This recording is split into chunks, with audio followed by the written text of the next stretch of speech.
Happy Sunday, everybody. Matt Josephs here, Mid-Major Matt, as we start our Sunday edition of First Pitch here on the YouTube channel of Wager Talk. Joining me today is the A-listers, Dave Koken and Tony Finn, both of WagerTalk.com. I'm on SportsMemo.com. Got a lot of news to digest. Got some games coming up at the top of the hour.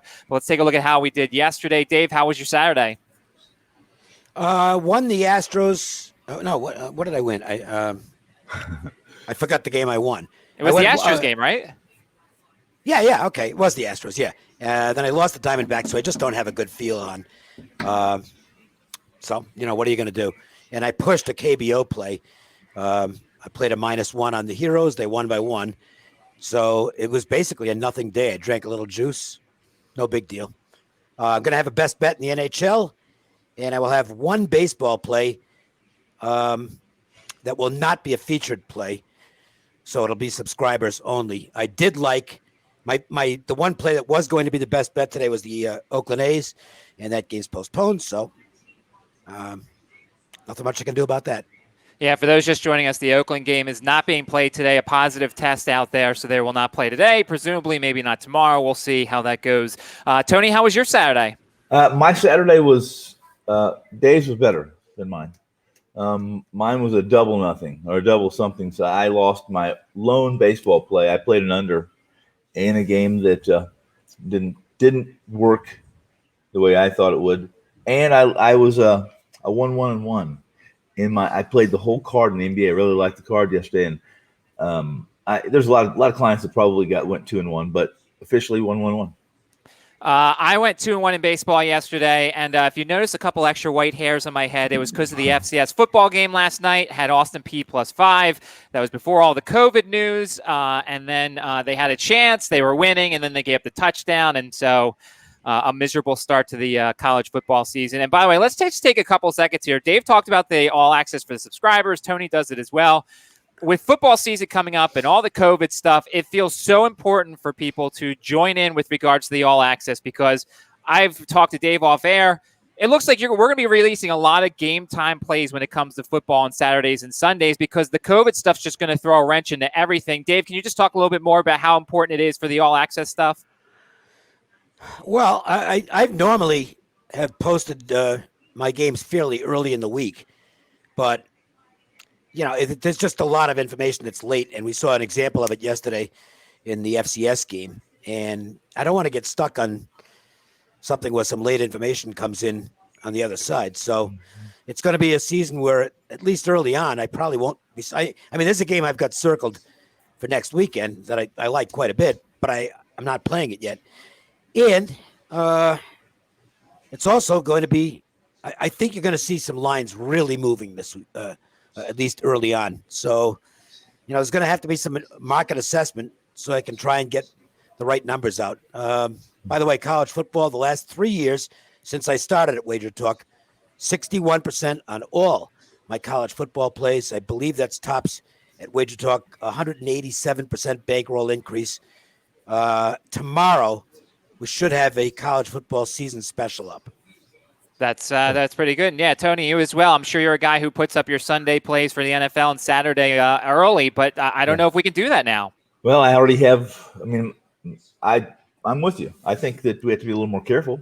I'm one of those that plays, for the most part, unless I have some serious questions about player personnel, I typically put my plays up early and try to get the clients the best number, what I believe is going to be the best number. If it's not going to be the best number, we'll wait. Go ahead. There's one other thing to mention. Yeah. I'm looking at basically books would normally have this first week up already. Without question. Yeah. They don't. Nope. Okay. There's only a couple of shops who have numbers up, and to me, they're really soft numbers. So, there's no chance I'll have anything real early. I would suspect you're probably going to have this year. You're going to see a lot more circles too, until game day, until that happens too. I agree. I agree.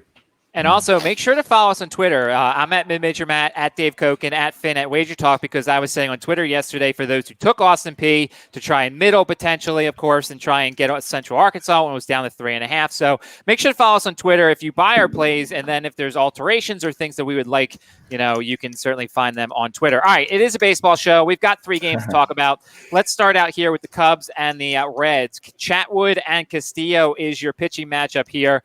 Tony, we'll start out with you here. Quickly, Chatwood started great. Didn't have the control problems he had last year.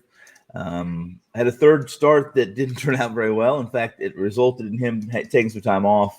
A lot of questions still about Chatwood. Always was. I like him. And Luis Castillo, 0-4 with a 3 and change ERA, has pitched better than that. He has had some poor luckies. And listen, he has to be accountable. Some of the results, some of those, that 0-4 mark is his responsibility. But I like this matchup. I don't have a play on this game, but if I'm going to lean here, I really, really like Castillo to get his first win of the year. Dave, after Chatwood's last start, everybody said his rhythm looked totally disrupted. He wasn't commanding anything, and he was looking like 2018 Chatwood. Yeah, but that doesn't mean he will look like 2018 Chatwood. That's the problem with Chatwood. He's one of those pitchers that I generally don't want anything to do with, because there's just no way to figure out which Chatwood is going to show up. If it's good Chatwood, you're getting a bargain here. Yeah. Okay, because the Cubs, look, I know the Reds have made some noise lately, but the Cubs are still a better team. The Cubs still have they have the second best record in the National League. They're a good club. But if it's bad Chatwood, the Reds will have guys all over the place, and it'll only take 1 or 2 base hits in good spots, and they'll have some runs. I really don't like Castillo right now. He's just not the same Castillo he was last year. He looks like he might be rounding into form.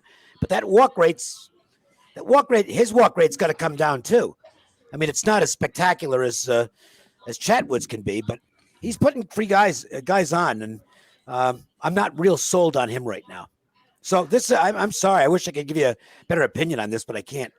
Luis Castillo, one of 3 pitchers in baseball to allow over 35 hits but fewer than 3 home runs. Opponent's batting average on balls in play is 400 against Castillo. So you got 2 question marks here, as we kind of say. There's 2 pitchers that have the stuff, but trying to get them to throw it every time is the big question. Game number 2, Padres and the Rockies. Paddock against Castellani. Paddock's fastball, hitters hitting .303 against a .797 slugging percentage so far this year. Another guy who's got good stuff, but is just not, he's not harnessing it right now. We'll start with you, Dave. He'll find it, and I think he might find it here, because he's not that far away from being where he's supposed to be. Castellani's regression is, I believe, underway. I think he's an ordinary guy. I know he's made some changes in his arsenal and delivery, but I just don't think his stuff is that good. And look, this Padres team, they finally lost one yesterday, took a walk-off to beat him. They're just a good club. They're the 3rd best record in the National League. I think they're a considerably better team than the Rockies, and expecting to bounce back off a loss. I like San Diego in this game. There was talk last time potentially of Paddock potentially tipping his pitches. They were looking at video. They thought they cleaned some stuff up. How much do you look at stuff like that, Tony? A lot. Well, I mean, if I hear something, it's hard. It's hard for somebody who covers the number amount of sports we all do to concentrate on tips, pitchers, those kind of things. But we typically hear about those things. That's something that isn't top secret or anything, and just the way it is. Paddock has been really good, or in certain situations this year, really bad. And he's lost a mile or a tick or 2 on his fastball. But I'm like Dave. I believe that he's young, and those are the kind of things you work through as a young man. The Padres are sure trying hard to get better and to compete. They are involved in a couple trades the last 2 days. We'll see how that works out. They are a better club than Colorado. And this kid that Dave spoke to, that's on the mound, did make changes. He's better than he was. He struggled coming out of when he came up to the farm, and he's as best he's been. Still not good enough. If Paddock's at his best, I'll take Paddock too. How much, I'll talk to you. We'll do you first, Tony. How much do you look at? This is his first appearance in Coors Field. I mean, how much do you have to match up his arsenal with what Coors Field presents? Well, I think it's real important. And if you're a heavy fly ball pitcher in Coors Field, then and you're giving up hard contact, you're probably not gonna last long in Coors. In this situation, I would definitely lean towards Paddock. And while he's still young, he has more big show experience. Dave, what did you price this game? Oh, pretty high. I made it about 170. So you're getting a little bit, in some places, you're getting a little bit of a cheaper price, it seems like. Yeah, my Padre numbers are going up. I think they're completely legitimate. And I think the Rosenthal trade, look, whether he's going to be the answer in the bullpen or not, we'll have to wait and see. But I think it sends another message to the team that, hey, we want to win right now.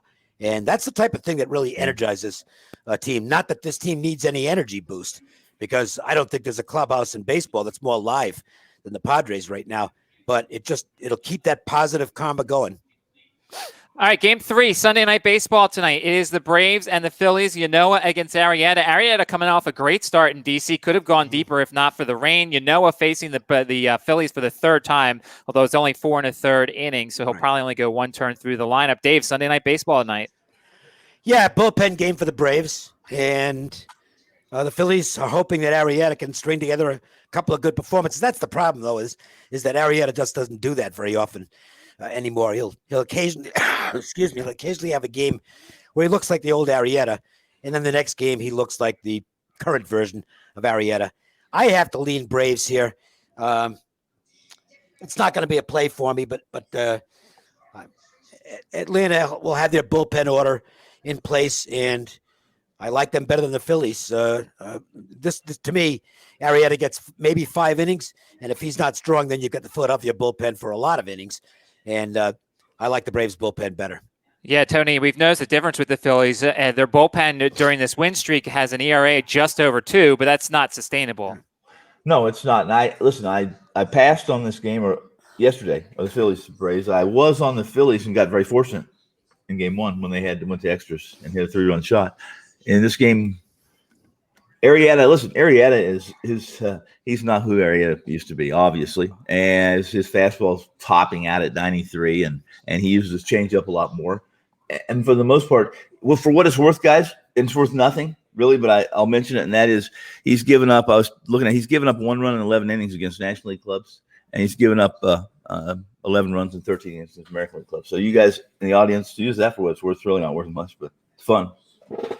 Make sure to check out Dave and Tony on wagetalk.com. I'm on sportsmemo.com, and we'll get into more of what's going to be on our pages today just a little bit. We'll do some quick hits here. I know, obviously, for the people who are usual here, they know we don't do much with the double headers. I do want to inform people. So it's Mets at Yankees in game 1. The Yankees are the home team. Porcello and King. Yankees are the road team in game 2 at the Mets. Garcia, the heralded prospect, going against Lugo. I know, Dave, we don't bet on these games, but is there anything you're looking for with these two teams in their current form?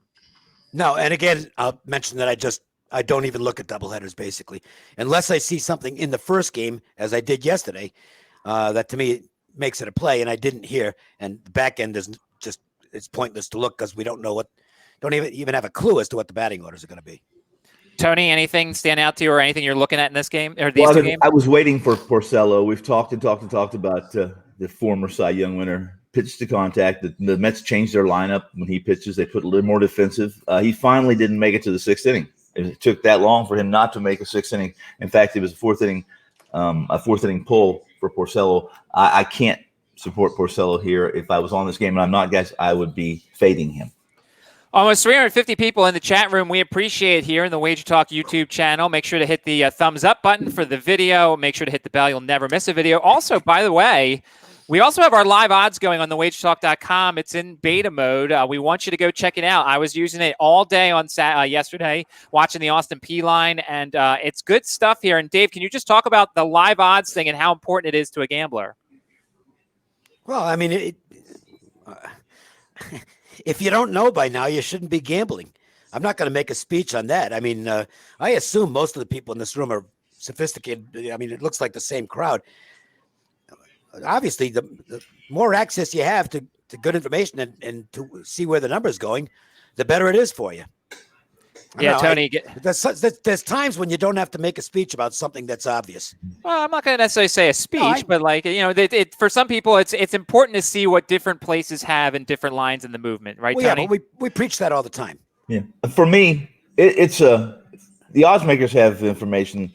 They have almost all the information they need, and sometimes that live line, what works for me best is when something moves. It is an indication. Necessarily a sharp money. It's an indication that somebody in the lineup's been moved, they're out or in. So it's a lot of things you can use those live odds for that Dave just described. It's like oxygen. It's oxygen. I will make one example on the smaller games. You saw it yesterday. The information actually beat the market. So you could the information. I posted this information. I don't even know these two teams. You follow them, Matt. I don't follow Central Arkansas or Austin P. I don't do the FCS teams, but I got information that Austin P had some guys out, that there'd been some positive tests, and they were missing some guys. Best wide receiver, a couple of defensive linemen, long snapper, right? And the Austin P money had been showing, and it eventually started going the other way, but there was a pretty good window there of about 20 minutes to a half an hour. You could get Central Arkansas cheap. Yeah. And so there's a good example of matching up the information with the window, with the odds window. And if you're dealing with a local book who might be late to the party in some cases, then you can really use it to your advantage. Yeah, so make sure to go to wagerstalk.com and go to the odds page, and you can check it out. Tell us what's right. Tell us what you like, what you don't like, and we just put it up. It's in beta version testing, wagerstalk.com. All right, Rays and Marlins, Snell and Alcantara. Alcantara making his second start. He was on the COVID list. A lot of question marks with him. We'll start with you, Dave. Yeah, Snell, it just got a little too high for me. Had this stayed in the 165, 170 range, I'd have done a -1 on Tampa. I think they gave all the advantages here. They're playing great baseball. There's nobody playing better than Tampa right now. Snell doesn't go real long into games anymore. They've pretty much told him, go out and throw 5 or 6 innings, then we're going to get you out of there. And they can do that with their bullpen. Mm-hmm. And he's been terrific. Alcantara hasn't pitched since July 24th, which is over a month. So he's not going to be out there very long. And while I kind of like some of the things about this Marlins team, they're at a big disadvantage in this one. It's gotten a 180, which, my cutoff was a little bit lower than that, so I'm going to leave it alone. But Tampa's the only way I'd play here. Yeah, my free play up on sportsmemo.com is the Tampa -0.5 in the first 5 innings, just because, I don't think Alcantara is going to go very long. And, the Tampa Bay offense just needs to look. They looked at the Marlins, Tony, yesterday looked very poor against Fleming. And we talked about him yesterday on the show. He's just a mediocre lefty. Yeah. And that's everything for me. I didn't release this game, but I did personally play it. I played we got -0.5, -1. I'm 1.5. I'm -1.5 today on Snell, and it's just simply because Marlins are dismal. They are porous against left-handed pitching, which is funny because last year they were actually pretty good against lefties, and now this year they are not. Twins and Tigers. Maeda against Mize. Maeda a 1.99 ERA this month. Mize's fastball around 94.2 miles per hour in his first 2 starts. Tony, we'll start with you. I'm going to let Dave talk about this game. As soon as I see Maeda -200, 220, while he probably is worthy of that, I passed. Well, I made the mistake of going against Maeda off the no-hitter. Almost no-hitter. Yeah. Well, that sure worked out well, didn't it? The guy is pitching the best ball of his life. Yeah. And he's doing it against some good lineups. Well, just think what he can do against the Tigers. Tigers have done some stuff against lefties, not as good against righties. Mize has all the tools to be an outstanding pitcher, but right now he's going through growing pains, and he's going to make the mistake. I love his cutter, by the way. It's a really good pitch. The Twins should handle him here, but you're paying a brutal price. It's just too high for me to recommend. The one thing I'll say about Maeda is this month he's faced the Indians twice, the Brewers twice, and the Pirates, and none of them are exactly murderers row. Of course, the Tigers aren't either. So we'll see when he actually faces some lineups that are better if those numbers can hold up. Well, yeah, if he keeps throwing the ball the way he is, yeah, it doesn't really matter who he faces because he is basically locating everything exactly where he wants. I think he's pitching at a Cy Young level right now. I got to tell you, if I had to cast a vote for Cy Young right now, I think I might give it to, well, I guess it'd be Bieber, and then Maeda right there with him. It's been fantastic. He's using his. Listen, Dave's right. He's much more of a pitcher now, using his fastball less. He's at 32. He gets it, and he's pitching like he gets it. We've seen some people in the chat asking about the total here. Any interest in the 8.5, or is there a lot of questions about how deep Mize is going to go? Well, that's the problem. Minnesota might, and look, this is the young pitchers, the type of pitchers that I think the Twins can take advantage of.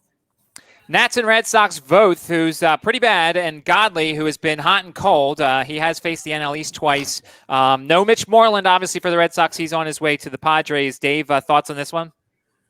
I don't think it does anything to the Red Sox because I don't think they've given a damn all year. So why should this change anything? I don't want Voth. Godley's the guy who, really going back to his Arizona days, I have a tendency to stay away from him because he can be really good when his mechanics are right, but his mechanics often get completely out of whack. The only thing I could say is if you have access to watching the game, watch him early. If he's falling off the mound, that means he's overthrowing and he's going to get whacked.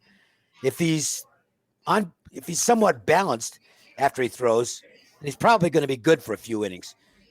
So he's a guy you can make some money with in live betting. And he's not as familiar to most people as like Mike Foltynewicz was, but he's very much the same type of guy. It's all mechanics with Godley. His stuff's not bad, but his mechanics sometimes are just brutal. And if you see him falling off to the first base side, decidedly falling off, you want to be going against him because he's going to get blown up. And we know he's only going to go 4 innings max. It seems like that's the most he's gone so far, Tony. Yeah, I will say this. I have a house guest this weekend who's from Boston, and of course I had to ask him how do you like baseball this summer. He said for Godley's sake. That's all he said. So that should answer. He said they're not. They're like he said the same thing Dave did, and that is they're pretty much done. They're not trying. They're going to try. They haven't tried from day one. I mean, It's not. Yeah. They're just, to me, they're mailing it in mentally. Yeah. They're going out there and they're swinging the bats, and if the ball's hit their way, they catch it. And you'll see an occasional good play, but it's just if you compare the dugout atmosphere, just watching the games on the Red Sox to the Padres. Yeah, it's like funny. 2 different sports. It's funny how his comment was this. If you think the COVID was making my summer miserable, he said, watch the Red Sox. So he's a pretty passionate guy. It wasn't. This wasn't. To me, this isn't COVID related. No, it's not. I had said this about the Red Sox in spring training. They knew they were going to be bad this year. It's an organization that's used to winning and contending every year. Yeah. The bottoms kind of started to fall out last year, and it's obvious they're going to rebuild the organization. Mm-hmm. And that, for a team that's, if it was a young team, that'd be one thing. It isn't. It's a veteran team. That's the type of team that's going to fall hard in a season like this. And it's just they're falling hard in 60 rather than 162. Tony, it's a really high total. How does Iasonia at home plate play into that? Well, I think if you have a lean with him, with Iasonia, I'm going to lean being pitcher friendly. I think if you like the total and you like the over, I wouldn't object to the umpire. Royals and White Sox. Lefty versus the White Sox alert. Lefty versus the White Sox alert. Bubic, who has a 5.35 FIP and a 1.59 homers allowed per 9 innings against Dunning, who was okay. 3 earned runs, 5 hits, and 4 1/3 innings. Had some nice strikeouts. Didn't last very long. Dave, though, I mean, can you go up against the White Sox versus a lefty? No. No, they're betting the over money is going to start the show. I know it's not showing. I haven't checked the weather in the game. That seems low at 9.5. I wonder what the wind's doing there. Dunning and I guess Gio, right? It's going to be Gio piggybacking Dunning from what I can gather. Yes, I think so And too. and then the lefty for the Royals. The White Sox are probably going to whack him around. So if you want to throw the White Sox into some kind of a money line parlay, probably not a terrible idea. But bear in mind, this Royals team is surprising some people right now. Yeah. They're playing good baseball. And that was a nice win for them yesterday. I don't know which weather site you use, but I'm looking on rotogrinders.com. The wind is blowing east-northeast at 9 miles per hour, supposedly. So that might be contributing. So a little crosswind, maybe? A little crosswind. So that might play into it as well. Tony? Yeah, listen, I agree. If you're going to play on the White Sox and you have a left-hander opposing them, that's a pretty good play. I think this is a good start. And the Royals hit left-handers decently, or they hit left-handers better than they've been hitting right-handers. I'll tell you this. I can't play against the White Sox right now. It was a great win for Kansas City yesterday, but I can't play against them the way they're playing. And they're living up to some preseason or some off-season hype. Yeah, the runs, hits, and errors over hit the first 2 games, and I think there's no reason why I couldn't hit here over in the third game, especially if Bubic is putting guys on base against that lineup. Pirates against the Brewers, Brault against Woodruff. The Pirates, they're struggling right now. Brault has yet to allow a home run this season, a 54.8% ground ball rate, but Woodruff is Woodruff. We'll start with you, Tony. Listen, it's hard to like the Pirates. We talked about this. Anytime you lead the league in runs allowed and you lead the league in least runs scored, it's tough to back them. In this game, Woodruff's 100 times. He's 100 times at his point in the career more backable than Brault. The Pirates are inconsistent, but the number, that's a big number, guys. 260 to lay on any on a team, on an offense that can fall asleep at any moment. The Brewers can't. So I passed. The Brewers are in second place. Yes. Yeah. I mean, they're under 500 and they haven't exactly played good ball, but they're in second place. So they're past the wild card. They're in second place in their division. They're trying. So, well, I don't know. They haven't played good ball, but you have to think at some point it's going to come together for them. Woodruff's already arrived at the point where even when he doesn't have his good stuff, and he really didn't have his good stuff last game, he finds a way to limit the damage, and he gets out of there with 2 runs in 6 innings. That's not a guy you want to go against. It's that simple. And it's priced real high, so it's not like I'm recommending the Brewers, but they clearly look like the right side here. The one thing to consider here, and I don't know how big of a factor, is Woodruff tomorrow is going to be with his wife, who is inducing labor on Tuesday. He talked about all the emotions he could have for something like this. I mean, I don't. Is that factor in at all for something like this? Is it his first or second? Is it his third kid? I don't. Those things make a difference to me. So I'm pretty sure it's his first child. Well, first are pretty big a day. So who knows? Well, I don't know. I don't know the guy, so how can I read that? I mean, no, I'm serious. I mean, I don't know him. Maybe you can get a feel for something if you know him and you notice something different that's out of the ordinary. But I don't know the guy. I mean, Mike Trout struggled before he went home for his the birth of his first child. He was really fighting it for a few days. So it can impact anybody. But some other guy might be inspired. I don't know. Just throwing it out there, just giving information to the viewers. It's general. I know, but I just, there's some things you can't really comment on because there's just no way to know. Yeah. So you just look at it, you just approach it like, okay, he is what he is, and just assume the norm. Indians and Cardinals, Savale against Wainwright, and we've talked about it on the show, Dave, multiple times. The Cardinals, all these games are catching up to them. That offense has been dead lately. Yeah, it has. And Savale just keeps on going out and giving one quality start after another, and it's turning into a nice weekend for the Indians. Yeah. I can't argue with going against the Cardinals here. I did not put this on my card, and it's probably the game that was next on the list on the Indians. So I mean, I think what you just nailed it. I think they are looking like a tired baseball team. And I like Savale better than Wainwright at this point. And the Indians bullpen, I certainly like better than the Cardinals bullpen. So it doesn't look like a bad spot. And maybe I should reassess it. I won't only, and I'll give you why. A simple reason why. Sundays are my worst days in baseball. And they have been for years, because you see strange lineups and it's getaway day, and I don't know, things just don't go according to Hoyle, for me at least. So I try and limit my exposure on Sundays, which is what I did today. I'm just playing one game. This would have been the next game, but I'm probably not going to play it.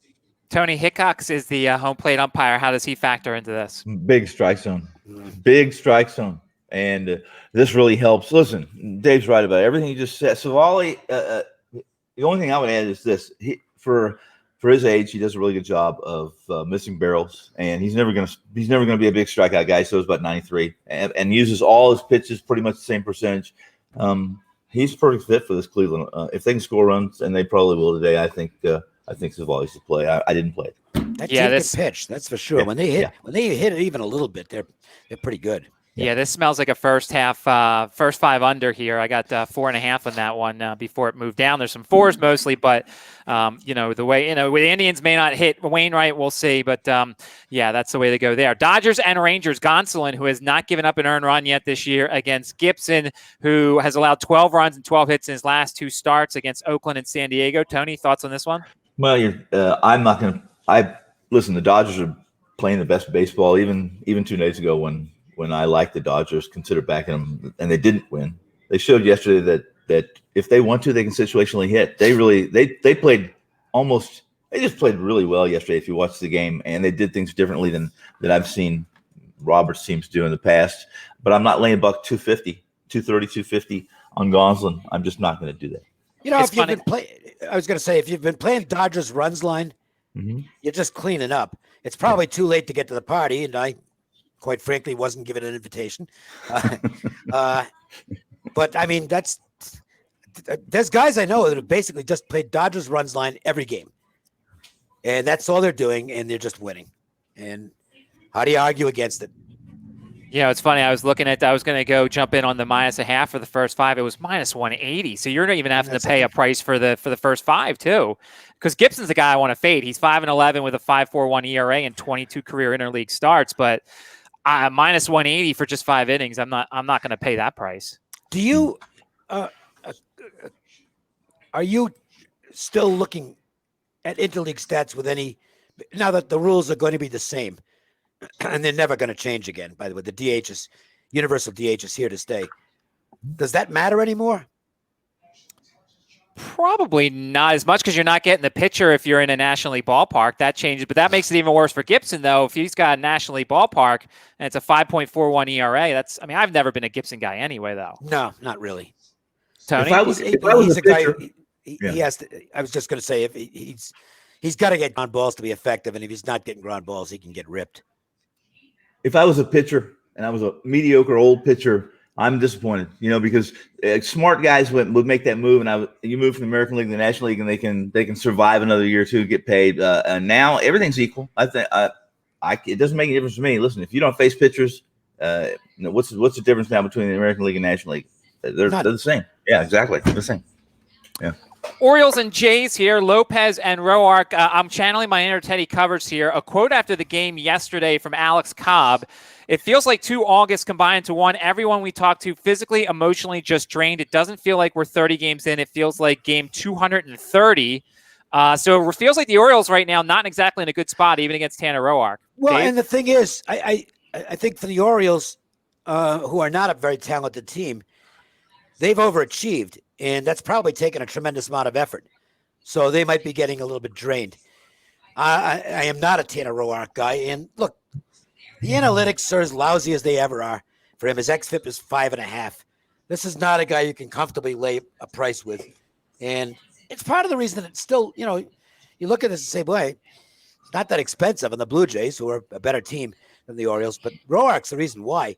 I do think you can make a case here that it's, we've seen what's been happening in Buffalo in more games than not. I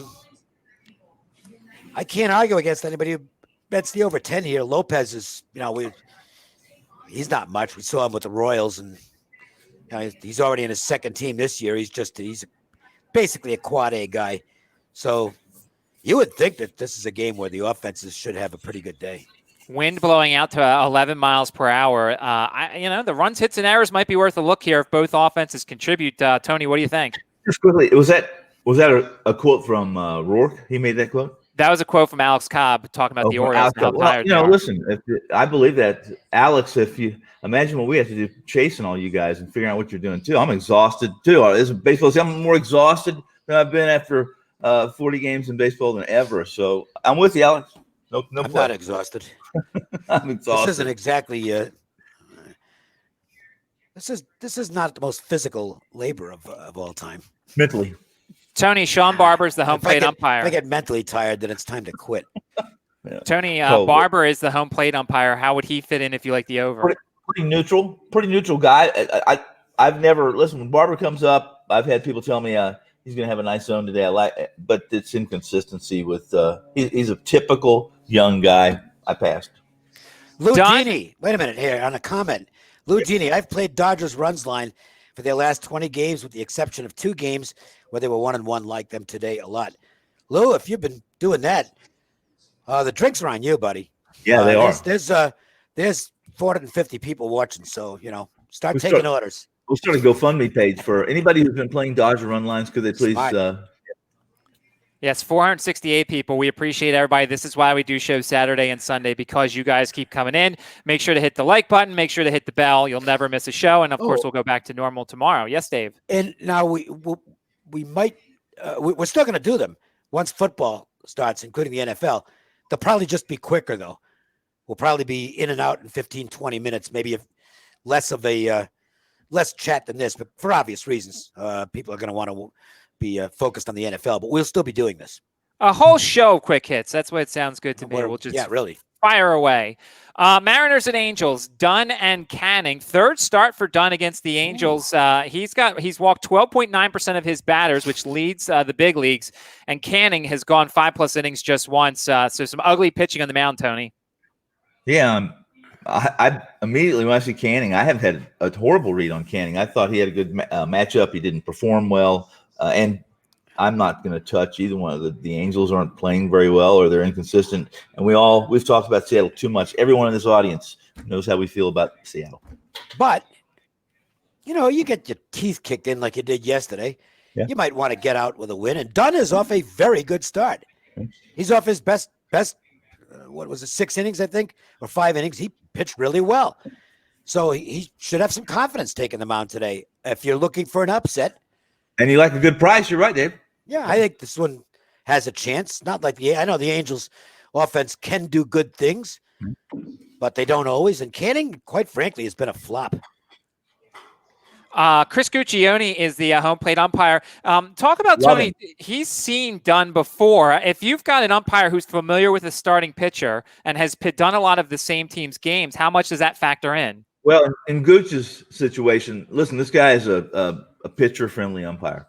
Big strike zone, and he could care less if Fred Flintstone, and he's a vet, too. He's one of those vets that has a big strike zone. So I don't know, like Dave said, I don't know him. I know people who do know him, and pitchers love Gooch behind the plate. They're going to get a few calls they wouldn't get from other umpires. Giants and Diamondbacks, our last game. Cueto and Clark on the pitching mound for our DFS segment. Just to tell you, do not start Starling Marte. He's 1 for 25 with 9 strikeouts against Cueto. Not that you might not anyway, but Dave, close us out on this Giants D-backs. I'll talk a little bit about this one because the Diamondbacks have now gone off my schedule. They have been my worst team by far so far. I can't get a read on them. They're the anti-Padres in terms of life in the clubhouse. I don't know why. I can't explain that, but they're just flat every game. Their offense has been terrible. I think Torrey's been making some moves that are questionable. I can't get a read on the team. So it's like it was just Robbie Ray that I couldn't get a read on. And now it's a roster of 28 Robbie Rays. And yesterday's game was completely frustrating for me because it's like Cale's stuff wasn't that good yesterday. Okay, it wasn't. His stuff was really good last weekend when he shut them down in San Francisco. It wasn't that good yesterday. He had some pitches in the middle of the plate, and they just weren't doing anything with him. And then the only reason they got the 2 runs, they got a home run, and that was after he'd already hurt himself and was still on the mound. He got some kind of a hip injury, and then they took him out right after that. And then he did nothing the rest of the game. They're just a bad baseball team right now. But they're capable of being a good baseball team. So to me, no more Diamondbacks plays for me. And I might not play against them either because I know that the capabilities are there. Cueto, yeah, I give him an edge here against Clark, but it's not really. You're not really getting the price you should. See, that's the problem. Is you're it still looks like there's value on the Diamondbacks when I price the game, but clearly my prices on the Diamondbacks aren't very good. So I'm just going to stay away from them. If I had to play the game, I'd probably look at the Giants. Why not? They seem to want it more than Arizona right now. Tony, Drake, the home plate umpire, 7 unders in 7 games. Yes. Pitcher friendly. Without question, pitcher friendly. And in this situation, it probably helps Luis Tiant more than it helps Clark, who listen, in his rookie season, he hit more barrels than any rookie pitcher with that number of work. So really difficult game for me. I sure like watching Luis pitch, though. By the way, they need to stop with this nonsense. The Diamondbacks yesterday start the game with the roof closed. Yes, Dave. Well, wait a minute. Let me finish. Then they open the roof in the middle of the game, and then they close it again. That's crap. I mean, this is it definitely has an impact on how the ball travels in that ballpark. That stuff's gonna. I think that's borderline cheating, to be honest. I agree with you, okay? Dave. I think that baseball is going to say, look, you have a choice. You can play with the roof open. You can play with it closed. That's it. Okay? Make up your mind. You can't open it and you can't close it and then open it because it cools off a little bit. And then, for no particular reason, close it again. That stuff's, I mean, it's not Astros level stuff, but I don't think it's right. Yeah, Lance McCullers complained about that in that start he had. He had 3 shutout innings and then gave up a boatload of runs when they opened up the roof. Yeah. To me, it's like the roof is either open or it's not. And that's supposed to be announced before the game, and that's the way the game gets played. You don't get to choose in the middle of the game. I think we'll open the roof now. No, that's not. That to me is, if it's not illegal, it should be. I wrote about it. I agree with Dave. I wrote that I think this is. Isn't that cheating? It depends on who's. They're not going to open it to the advantage of the opponent. I agree.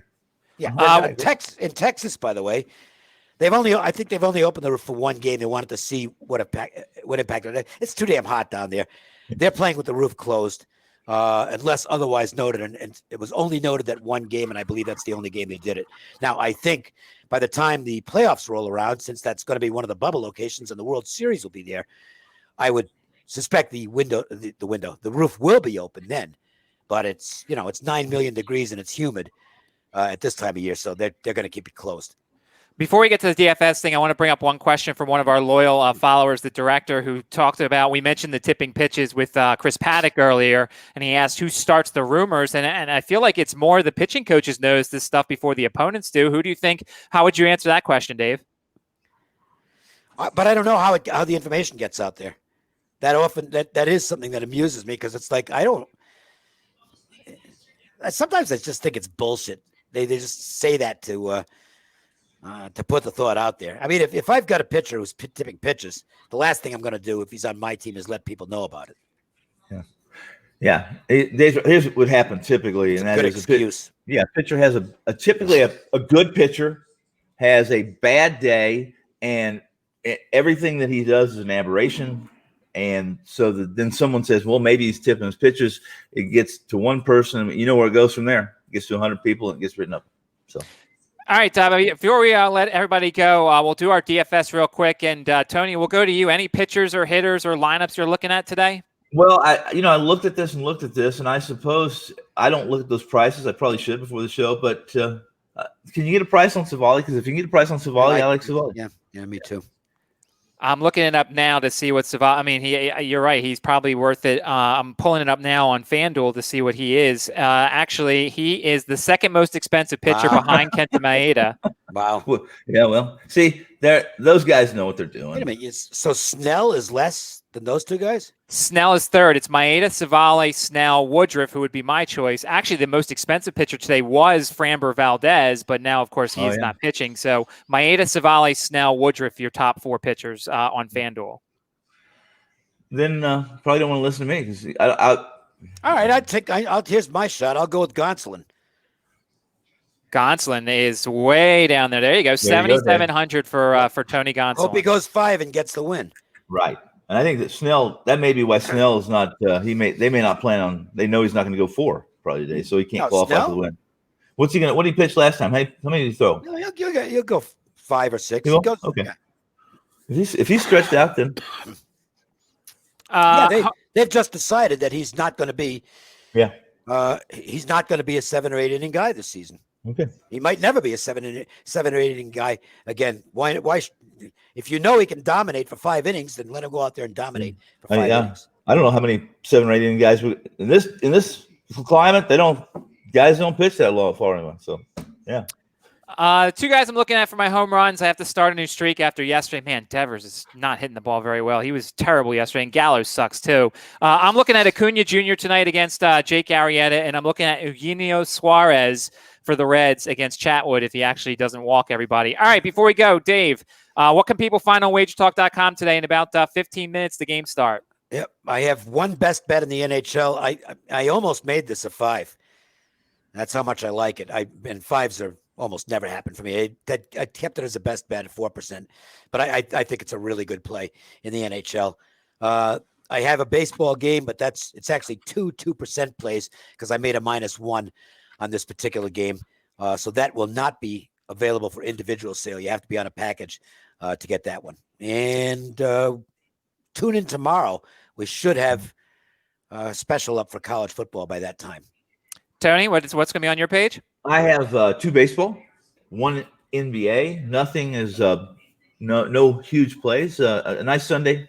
I like the plays I have, the 3 I have.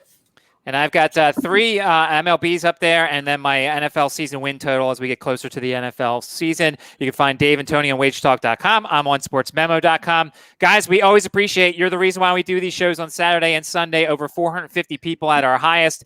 Dave, Tony, good luck today. We will be back tomorrow, 2 o'clock here on the YouTube Wage Talk channel.